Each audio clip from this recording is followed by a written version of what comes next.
sudah bayar. Satu ini. Adanya pembebasan lahan di proyek jalan tol yang melintasi kota Prabu Muli, terutama di Kecamatan Rambang, Kapak Tengah, ternyata juga berimbas kepada keluarga penerima manfaat PKH yang sejatinya merupakan warga kurang mampu. Korcap PKH Kecamatan RKT Sodikun menyebutkan, dari 750 KPM PKH yang tersebar di 9 kelurahan dan 8 desa di Kecamatan RKT, hanya sedikit PKM PKH yang lahannya terdampak pembangunan tol.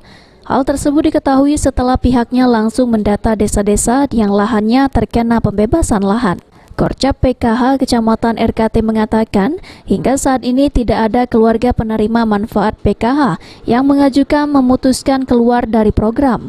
Hal ini dikarenakan nilai ganti rugi lahan tidak terlalu besar dan sehingga tak mempengaruhi tingkat perekonomian peserta PKH.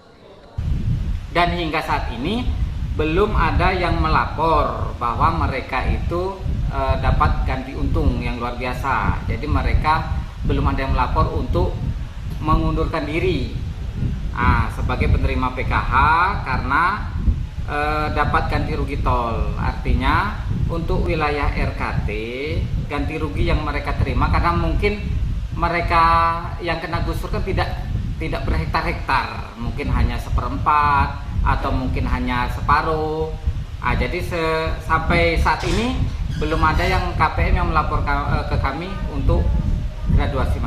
Sebelumnya, Dinas Sosial Kota Prabu Muli sudah melakukan sosialisasi kepada warga yang menerima uang ganti rugi lahan tol yang berstatus PKH untuk gradasi mandiri. Pasalnya, program Keluarga Harapan diperuntukkan untuk masyarakat miskin. Beni Firdaus, PAL TV.